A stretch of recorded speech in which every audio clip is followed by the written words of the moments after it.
আপনি হাইওয়েতে রাইড করেন অথবা সিটিতে, যেখানে রাইড করেন না কেন, আপনি কততে রাইড করছেন সেটা ফ্যাক্ট না, বাট আপনি কীভাবে কন্ট্রোল করছেন সেটাই হচ্ছে মেন ফ্যাক্ট। কেউ 40-50-এ রাইড করে ওখানেই সে কন্ট্রোল করতে পারে না, অনেকে আবার 110-20-এ রাইড করে ওখান থেকে সে গাড়ি কন্ট্রোল করে, দ্রুত কন্ট্রোল করতে পারে।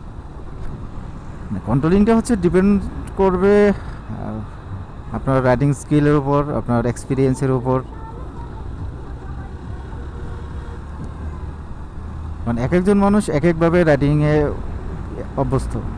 আপনি যেভাবে রাইডিংয়ে অভ্যস্ত হন না কেন, তা আপনি কত দ্রুত এবং কিভাবে কন্ট্রোল করছেন গাড়িটাকে, মানে ওইটা হচ্ছে মেন ইস্যুস।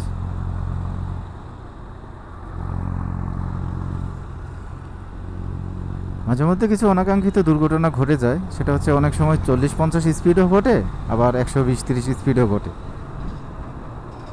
আপনার রাইডিং স্কিল এবং আপনার কনফিডেন্স, আপনার এক্সপিরিয়েন্স, এসব কিছু মিলে বলে দেবে যে আপনি কতটা এক্সপার্ট রাইডিংয়ে।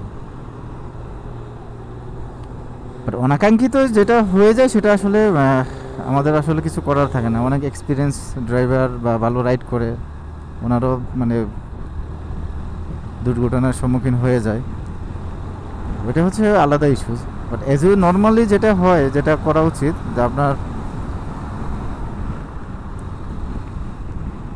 রাইডিং স্কিলটা ডেভেলপ করার জন্য বা আপনার রাইডিংয়ে কতটুকু এক্সপার্ট, মানে আপনি কত দ্রুত কন্ট্রোল করতে পারবেন একটা গাড়ি, আপনি ওই স্পিডটা মেনটেন করবেন।